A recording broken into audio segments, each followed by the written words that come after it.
Hey you guys, welcome back to Southern Latitudes. I'm Robin and I am a suburban gardener in East Central Florida. I have a ½ acre here and essentially we had the first quarter acre and then we just celebrated our 11th anniversary of owning the side lot, and that gave us another ½ acre. We just started developing the side lot 5 years ago, which entailed clearing at first. We had about 40 palm trees on there plus all sorts of vines, and all that had to go. And then we wrapped it with a beautiful 6-foot wooden fence, and then in 2 sets of double gates so big trucks could get in to trim the trees or bring compost or whatever work we wanted to have done in the future. Who knew? So it's actually come in very handy. Plus we have a boat barn. We used to have a boat, and that has a double gate on it as well. So with all that introductory stuff being said, let's do a garden tour. It's October and I missed my mid-month garden tour with you guys. So let's start over here. We did get the pool working, I just don't have it on right now. Let's start over here with the green stalks. We have Cuban oregano, sorry, right there, and regular oregano. We have Narrow Day Toscana kale left over from last year. We have sage, parsley, 2 different sets of thyme, basil that's coming back, reseeded itself. We have white swan marigolds along with Senia cosmos. I hope everything is drooped over a little bit. All day yesterday we had a huge soaker. Actually, probably we've had it for days, but yesterday was the worst, and we ended up with 3.5 inches right here in the yard, and some people got over 4 inches. So things might look a little droopy, some things might look a little perked up. This is my papyrus. I don't know which variety it is, but you know, it's pretty cool here by the pool. It makes a nice little barrier. We have the Cinderella or Zinderella peach zinnias, but I don't know what's going on. First of all, they're not consistently peach. You got pinks and yellows and light oranges. This is the only one with a Zinderella top to it. It's kind of a strange deal there. I think I was supposed to probably pinch something off. We have turmeric, another white swan marigold. We have Gara coming out of season, not really blooming at the moment, and that might just be because of all the rain. We have cat whiskers back in here.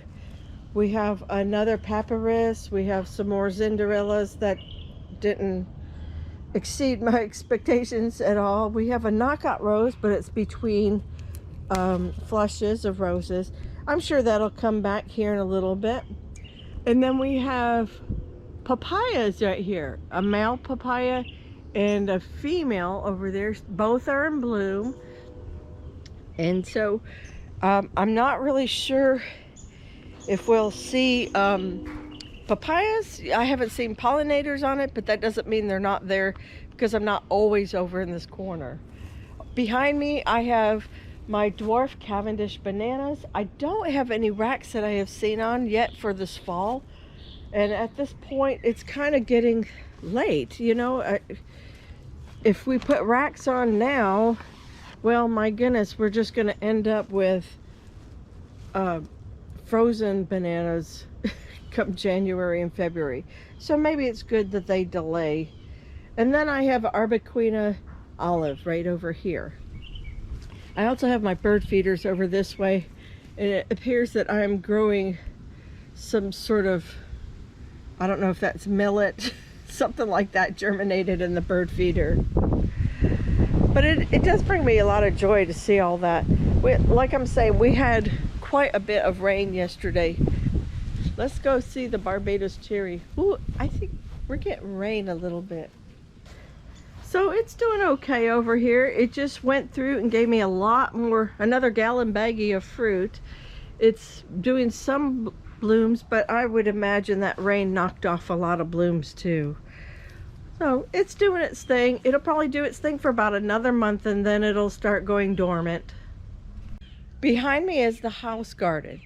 Now the tomatoes and tomatillos and cucumbers were all set well over a month ago, and the tomatillos just loved that heat. It is super pollinator friendly. All day long the bees are on this. And let's find some, yeah, there you go, some tomatillos right there and right here. They're all over, they're in there. Some of them are smaller because they're just, yeah, they're in there, man. We are seeing quite a bit of bug damage, so I'm trying to just, hopefully, we're getting colder this week, and hopefully that'll slow down whatever bugs are in here. But we're seeing quite a few blooms, only males at this point, and they go on down. These are my Immokalee tomato seeds. This tomato came out of the city of Immokalee, so that's why they're called that. They're not on the market. We just grabbed them and threw them on a paper towel or napkin. And so the seed must run true. Not sure if it was hybrid or heirloom, but you know, great production tomato. Those are also in bloom. And then we had some cherry tomatoes, which were Mobies, and then we had a volunteer. And by the looks of the volunteer, I'm pretty certain that this is Everglades right here. Let me come out of the cage. Yeah, that must be Everglades. It is highly prolific. It's already grown beyond the cage. It was the fastest growing thing in the garden. Now I'm having some bloom drop because our nights are about 75 degrees, 74, 75, give or take. And yeah, they're all over in here. But it is what it is. We're a little bit warmer than we should have been all last week, and so I had bloom drop. But otherwise, we're pretty much on time as the Immokalee tomatoes, which are really big. Those are just putting on their blooms, and so I think we're heading right back to 71 again this week. That'd be great. I need that, personally. Okay, so we have over here, let's start back here, the lemon burst, patty pans, and I did see some patty pans starting. Let's see, those are boys, but they're, look at the wind knocked these over. Oh my goodness. But there is a female in there. Oh, I saw it down there. Okay, do you see where the bloom is spent? That's where my last female was. So it did that over the weekend, which I highly doubt it set fruit over with all that rain. So Swiss chard is here. These are Hakurei turnips, the little white snow globes. Then I have French breakfast radish. Wow, that seed did not germinate very well. And then, let's see, onions are plethora onions. Then we had Bella Lunas up here. Down here we had some Chiantis. And then in the row, they haven't popped up yet. Oh, I'm starting to see the little ones, but you guys won't be able to see that. So I did add some more Chianti red in here. There's a little bit more Bella Lunas, which I see the bulbs I put in there are starting to pop up, so that's good news. And then I did 2 rows of the Narvik carrots. And back here I have Jimmy Nardello peppers. I have shallots back here, but I also have a little nutsedge, so don't be fooled by that. And I've been cutting, by the way, I've been cutting some of these squash leaves as they come over the plethora onions. And in the back corner I have bunching onions. Most of those were Warrior Red and Warrior White, but I will say that I emptied out a seed packet off camera that was just evergreen bunching. This is my Persian lime, and it looks like it dropped. Yeah, there's one right there. It dropped. I got to catch that on the way back in the house. It did some blooming a couple months ago, a month and a half ago, something like that. But it's weird, even with all the bees I saw on it, I didn't see any of that baby fruit set. So I don't know. We had a strange January. And so that ended up creating a strange fruit set, very low fruit set. This is my Aztec Gold Plumeria. I have about 4 or 5 different Plumeria on the property, so sorry if I don't go through all of them. There was, well, I don't even remember. There's 2 other varieties by the pool. One was like a Anaheim sunset or sunrise, and then the other one, am I gonna remember? It was like a candy cane stripe, red and white. Over here is my UC 157 asparagus, and yes, it's coming back, and look, it's time to cut it back because I'm missing some of the fall crop. It does fruit or stalk. It stalks twice a year. And I have been collecting seed. Let's see, I did see seed turning red in here. Where are they? There's a little seed just starting. Hold on. Oh, right here. Okay, I knew we'd find them. I just saw them this morning. So see how it's starting to go brown, then it'll go bright red, and you collect that. The vine you see over this is wild cucamelon, and I ate a bunch of the fruit, but then look, when they get older and more mature, they go dark, almost like a black olive. Don't eat this. This is very how should I put it? It will make your stomach extremely upset and eliminate, okay? You don't want to eat a dark cucamelon. Here we go. Here's one that I missed. These are really good. Just more or less a yard snack. It's okay. I don't think they're as good this year as they were in years past. This is my Jaboticaba, and I would say it's been about in the ground close to 4 years, but then probably a couple years old. So we're looking, you know, any year now for fruit. But as you can see, it's extremely sick. And about 18 months ago, we had a guy come to do pressure washing on the shed, and I was trying to be very clear, no chemicals. This plant is very expensive, and if you kill it, you know, I have to come at you for the money because it's just too valuable and costly. And so ever since then, it's been struggling extremely bad. Now it looks kind of like an iron deficiency, at least on the new growth. See how it's still nice in some areas, nicer, and it's kind of nice down here. So it could be the sun. Maybe it doesn't like where it's at. It is possible for that. And I have put down iron, and I have put down fertilizer. None of that seems to help. So if you have any words of wisdom, I would love to hear that. But at this point, very unhappy, grumpy, very grumpy Jaboticaba. Chupacabra. No, Jaboticaba. These are flame torch bromeliads, and this fall and winter we're going to go through and clear them out. Uh-oh, looks like we had something drop in that storm. Welcome to Salsa Garden. Now we are still in summer mode on this side with sweet potatoes, and they have got to come out this week. I did clear all this, and you see how it's come right back just since I've done the peppers and put them in and amended the soil over here. So I don't know what I'm gonna do.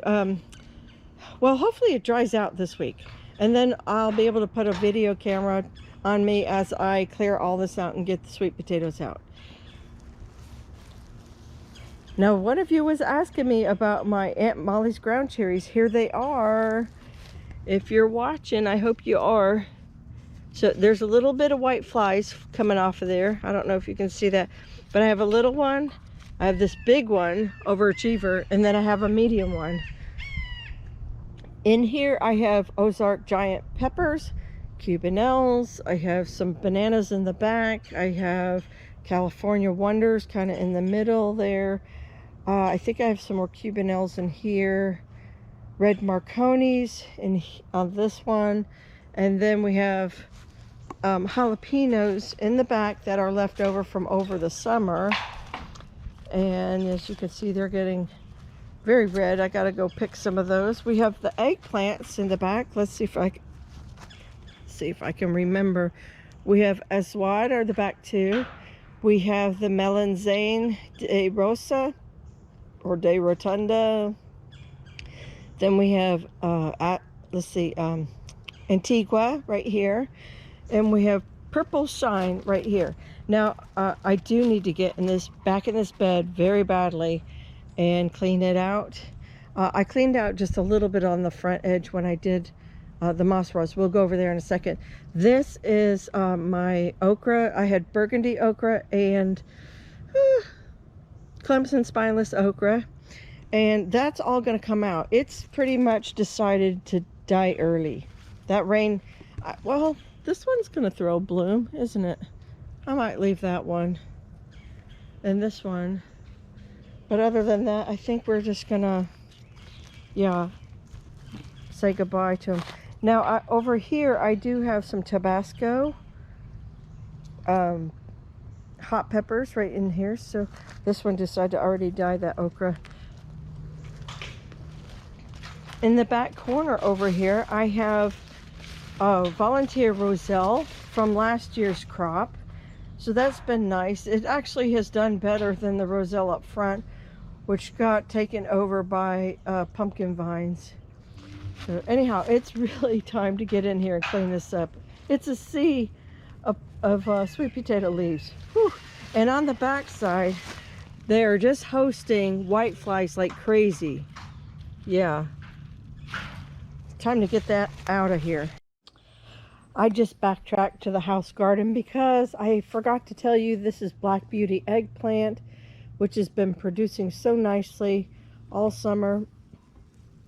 Then I have holy basil right here, and in one of the videos I just had trimmed like a good foot or more off of it, and I wanted to show you all this new growth coming right back everywhere. So we'll be able to keep collecting to make tea out of this. Very good benefits. And then my stevia is doing really well. Little white flies on there too. But this just got transplanted about a week ago, so that's been pretty nice. It's starting to grow. I have one overachiever. So, and then I have twins. Those came out together. That's probably why they're so small. Also, I forgot to tell you, I have chives up here. Look, and they went to flower and now to seed. Uh-oh. Yeah, I'm going to save those seeds and replant it somewhere else. So I thought I'd show you what exactly is on the grow table, what's left over here, because this is going to go in where the sweet potatoes are, and it kind of, you know, it ties in with that. And so this is a lot of my broccoli. I have dead-on cabbage in here, snowball cauliflower, twister cauliflower. I have different salvias, and these are also gonna kind of, I think, sort of a mixture of the food force and then up front. So that's, I'm really excited about having, this is pink Sunday salvia. And I know it's getting really close to blooming. I have a couple more eggplants, and they're going to their new home tomorrow. Some more Cubanelles. I'll just pop those in the ground when I pull the okra out. My milkweed. So I did give them a little spray, but right before I sprayed them, I might have burned them. Look, ooh, maybe that they didn't like that. But the little aphids, yellow aphids, just took off. But anyhow, I don't know what this is. This might be a weed back here. And then I have some blanket flower to come on and replace some that were over here by Jack Shed, and they died out. Look, some more eggplant. And then what do we've got going? Oh, anise hyssop. This is super cool. Now I only had a few of these make it. But I'm really happy to add that to my garden. This is going to go up with the other medicinals. Pretty stoked about that. And then let's see, some more salvia. This needs to be uppotted. Look, it's trying so hard to grow, but it's in this community pot. Oh, y'all, I really apologize. It's mating season, and my hawk has been calling for its mating pair, and it's like this all day long. So right here I have my jelly fig, which rooted, and I had a couple others. I gave them away. This is a black mulberry right here, and then I had some blooms on the Pakistani mulberry, and see how they're darkened right there. I don't know if those up and died or if they'll make it. And then I have dwarf ever-bearing mulberry here, but I was really hoping to replace it with some big mulberries. So now that black mulberry gets huge. All right, I see you up there. Can you please go away so I can finish the video? Okay. It wants to just holler all the time. So anyhow, what we're gonna do is, so if we go plant by plant in my yard, it's just gonna be way too long. So we'll come back and do the food forest in tomorrow's video. But let me get you up front here, and we will go through and talk about north and south gardens. So here we go. So you might have seen recently the recent video of this is all of north garden, but this side was my artichokes, my different lettuces, my kale, and my medicinals are all coming in back here. And yeah, if you haven't seen that, check that video out. Here's my Mexican mint marigolds right here. I have various lettuces. Now I'm seeing a lot of nasturtium babies pop up, and I'm gonna have to grab those out and move them around. On the edge here I have Rebecca triloba, is doing very well. We have fall flowers like sunflowers.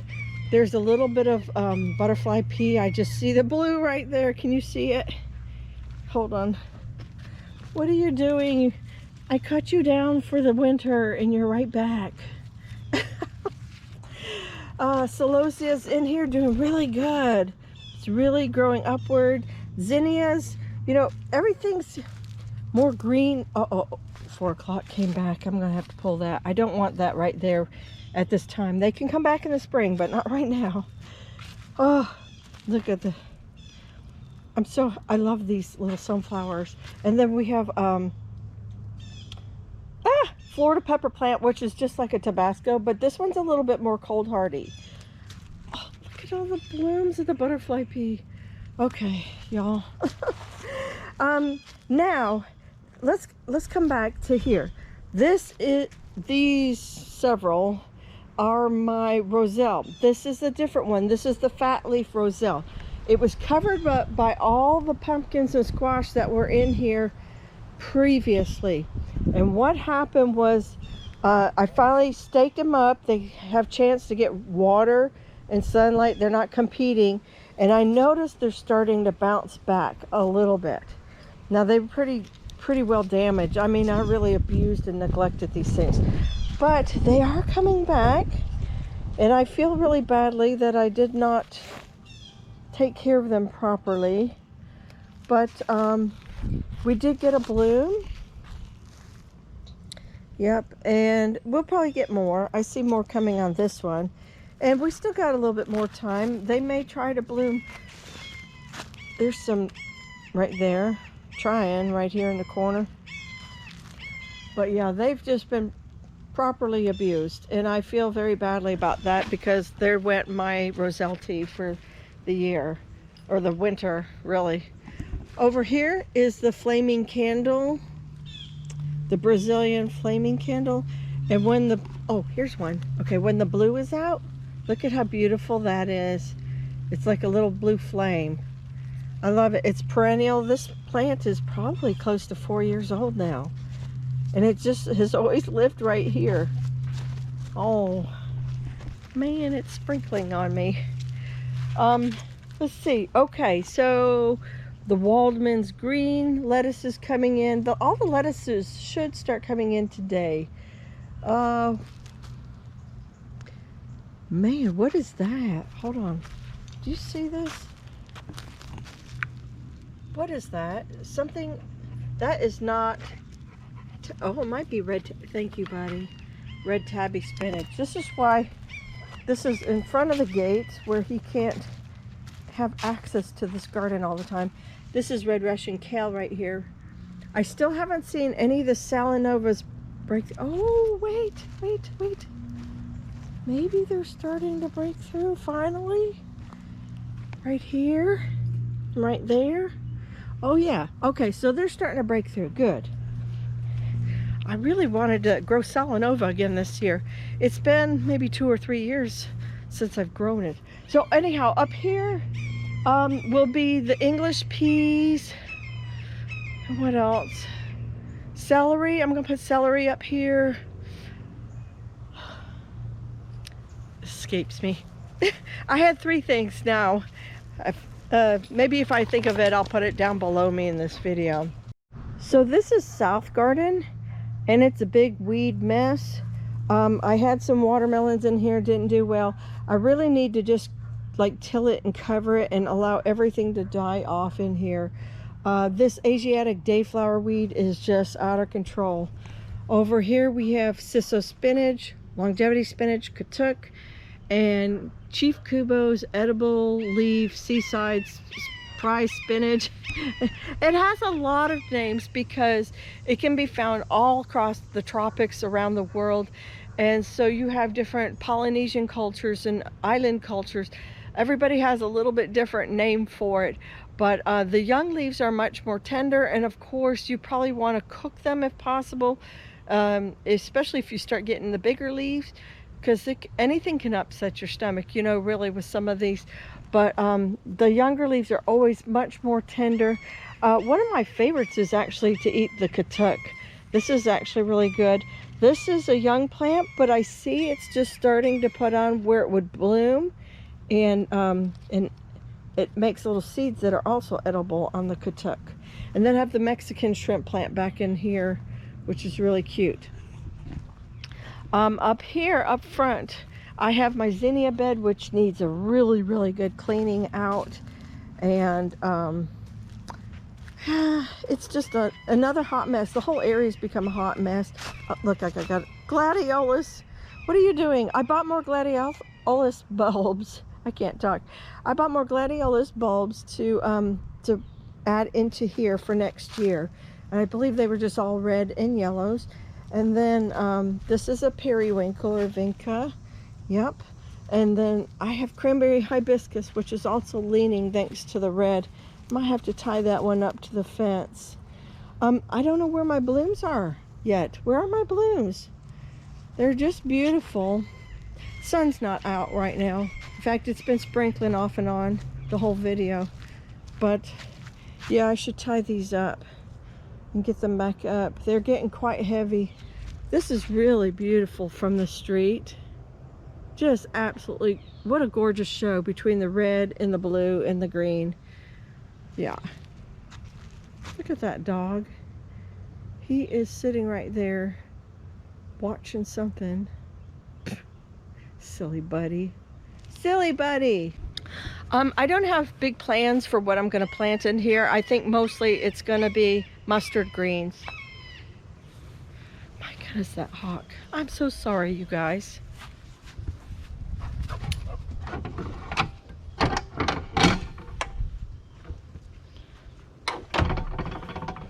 Well, that concludes our garden tour of the vegetables and vegetable gardens, what's going to grow in the vegetables spaces. Really?